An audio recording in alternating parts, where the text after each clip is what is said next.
Hi, we continue today in 1 Samuel 28. As Saul has requested from his men, they find a woman who can bring up somebody from the dead, despite the fact that he's supposedly expelled all the quote-unquote mediums and wizards from the land.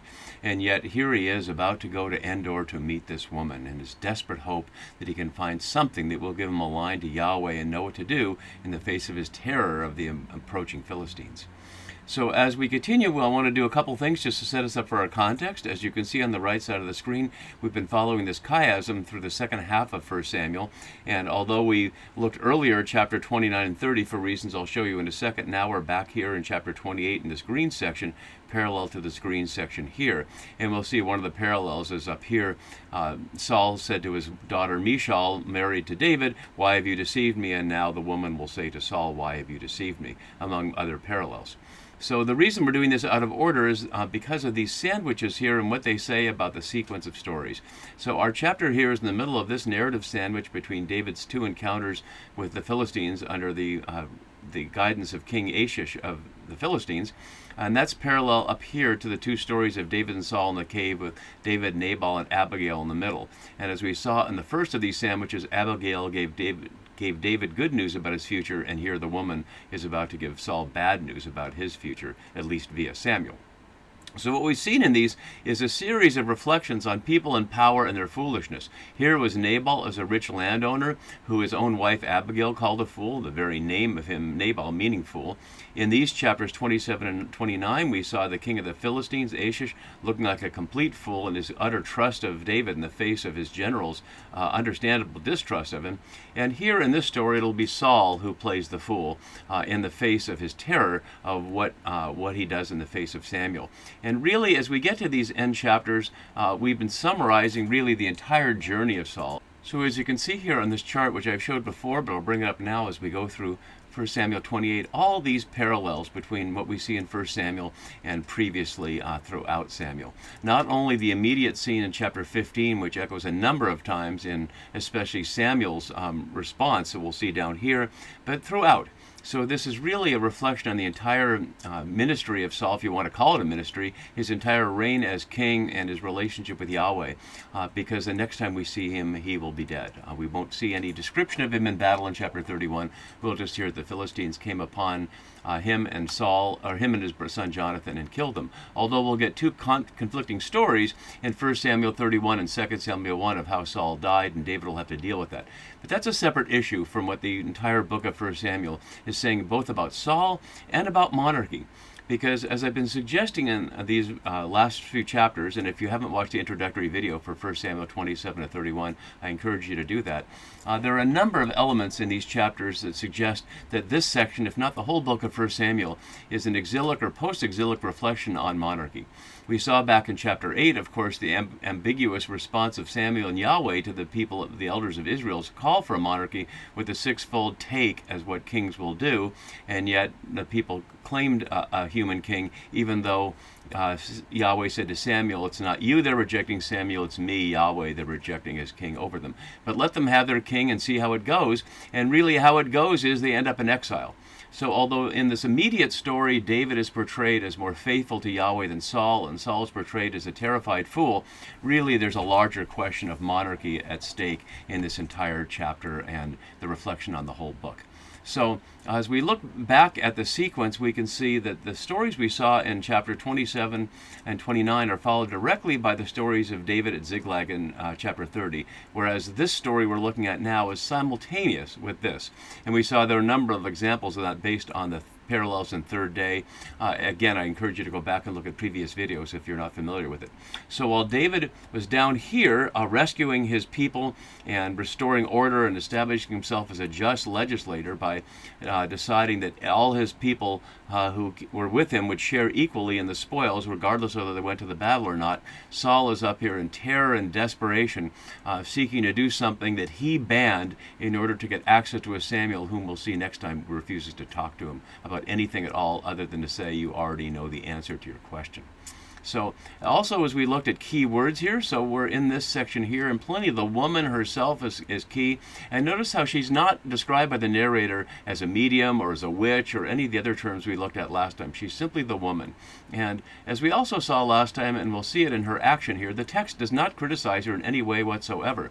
As we looked at last time, and I want to bring up here again, in our immediate passage here, where we're told that Saul had expelled the mediums and wizards from the land, it didn't say he did it in accordance with Leviticus or in accordance with Deuteronomy, which are texts he probably didn't know. Maybe they weren't even written yet, although if this is a post-exilic text, maybe they were. But the point is, the authors or narrators never refer to it that way, like he's doing something according to law, and pointedly don't describe what he's doing as legislation, in contrast with what David did in calling for a rule to share and share alike. What the narrator said was a statute and ordinance in Israel to this day, the day of the author.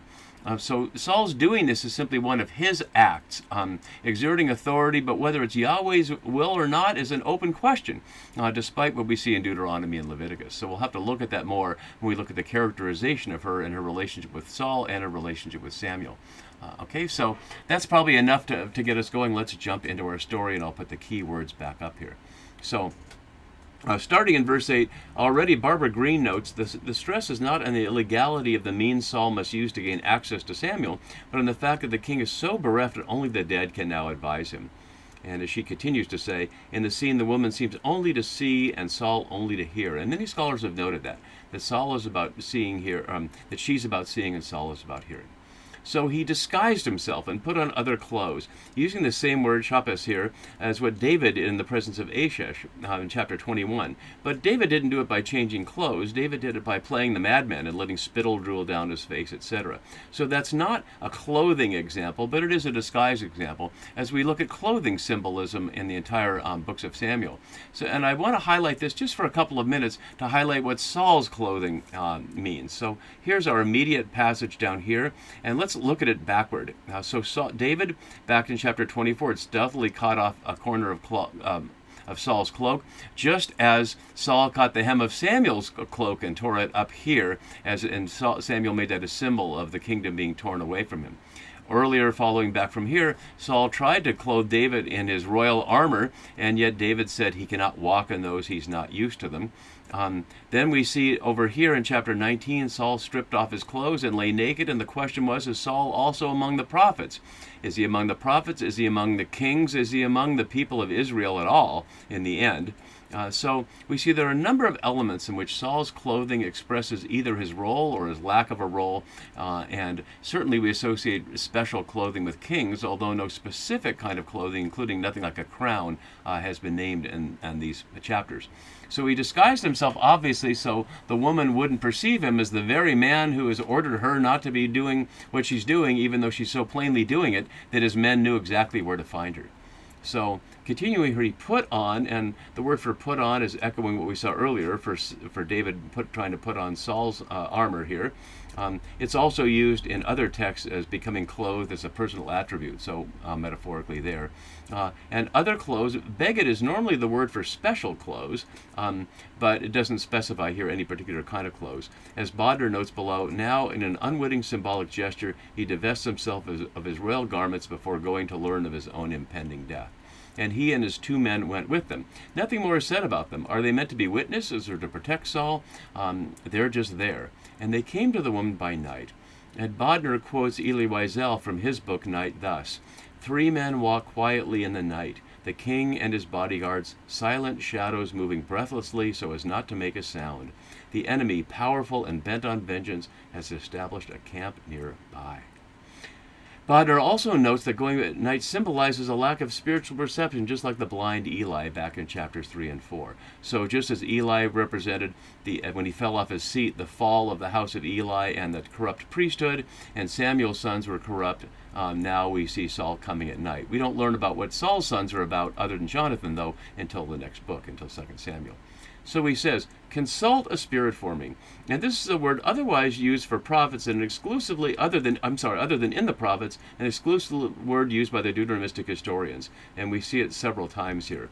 Notice that he's not offering to pay anything, he's just seeming to make a demand, and she doesn't know who he is. So what is she imagining from her perspective as these three men come in and he simply says consult, and spirit is not the right word here. The word for spirit in Hebrew is ruach, which we hear all the way from Genesis forward. This word is ba'ov, something like ghost, as the Brown Driver Griggs lexicon notes. But that brings up all the questions that we can't answer here, which is, what did the authors or the ancient Israelites more broadly believe happened to bodies when they die? One of the interesting things about this passage is there's no mention of Sheol.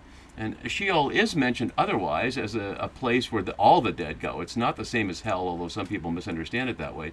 It's simply an abode for the dead underground. And as we'll see in a couple of minutes, it's not a word that Deuteronomistic historians use much, although it is in 1 Samuel. So it's curious here that there's no question of where this ghost or spirit, this dead person is. And we'll see that more as we go. So bring up for me the one I named to you. And we note here, the woman said to him, surely you know, and the surely is covering over a henna here, behold, you know, substituting, notice it's echoing verse 2, but substituting Saul for David, as Edelman notes. You know what Saul has done. Let's look up here. You know, David saying to Achish, you know what your servant can do. So surely you know what Saul has done, how he's cut off Hikrit, using, as Pamela Reese notes, a more lethal verb than does the narrator. Cutting off, whether that means like cutting a covenant, or cutting off the robe and the cloak, as we saw. Cut off the mediums and wizards from the land. Why then are you laying a snare for my life to bring about my death?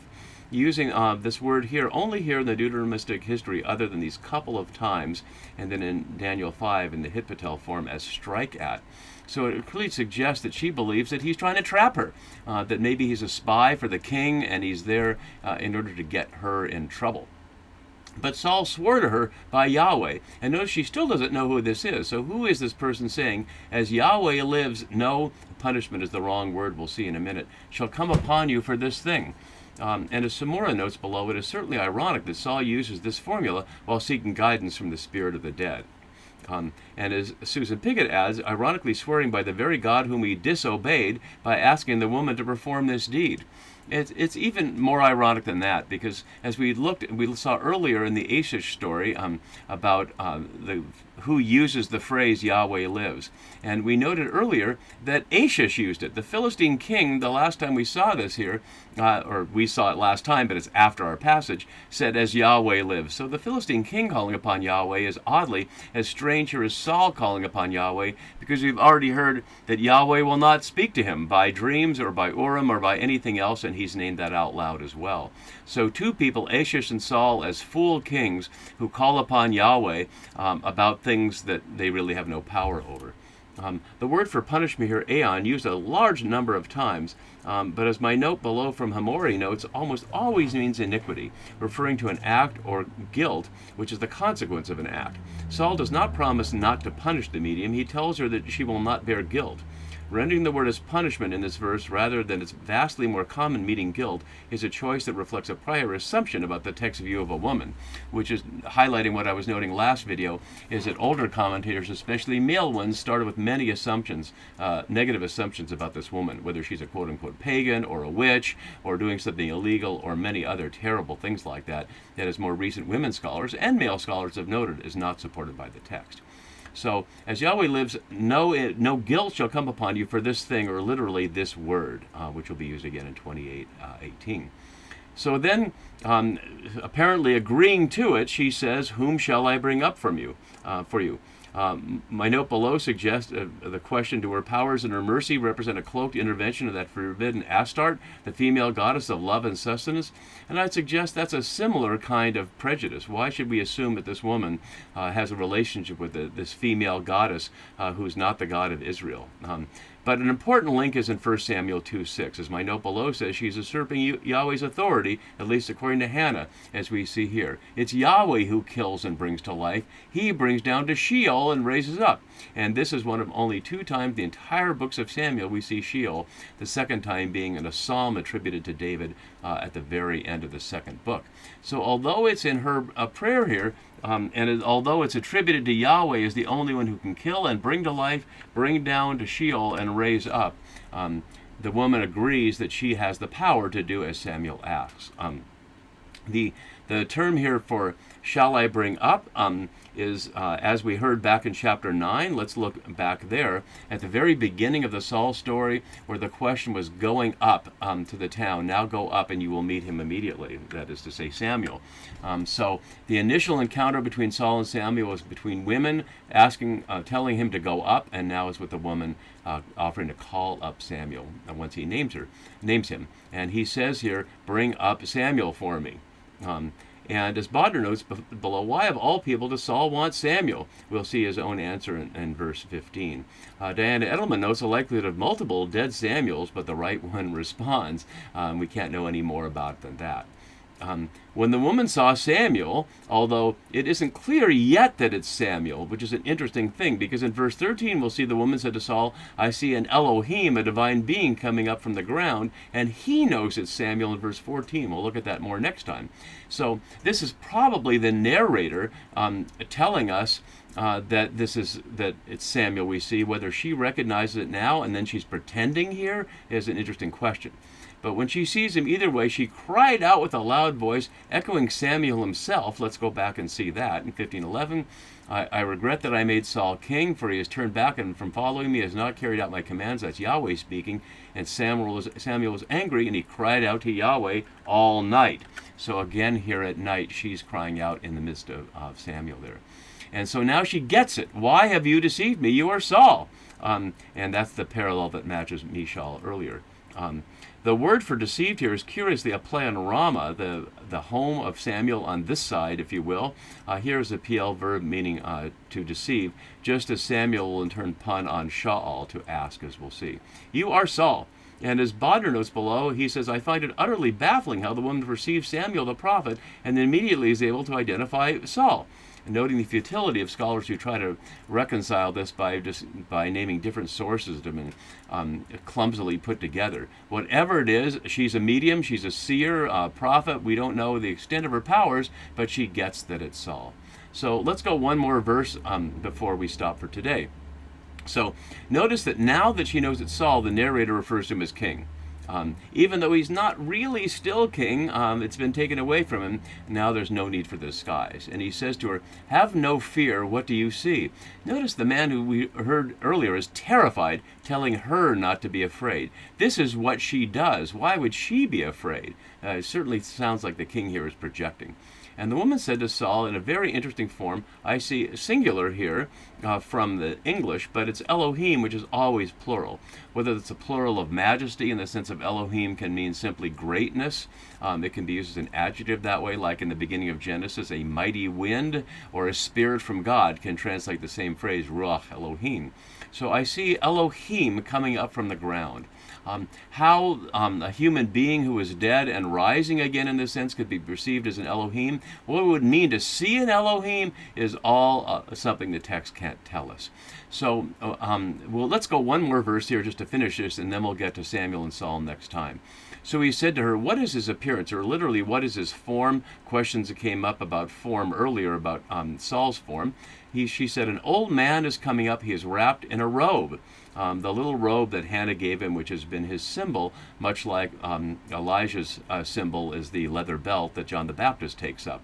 So she sees him in a robe, and Saul immediately knew it was Samuel, and he bowed his face to the ground and did obeisance, as Abigail did to David we saw earlier. And as Edelman notes, the first occasion upon which Saul bows to another in an act signaling humility, submission, and a plea for mercy. What will Samuel have to say to Saul? What do we imagine the dynamics are of this dead person being brought up? What do we imagine the scene is? Well, many artists have painted the scene with Samuel in it, but very few without Samuel. This is the only image I could find at all that had Saul and the woman before Samuel's coming up, or at least in this vague sense we see here. But next time it will be clearly Samuel, and we'll explore that then. See you then for that. Bye.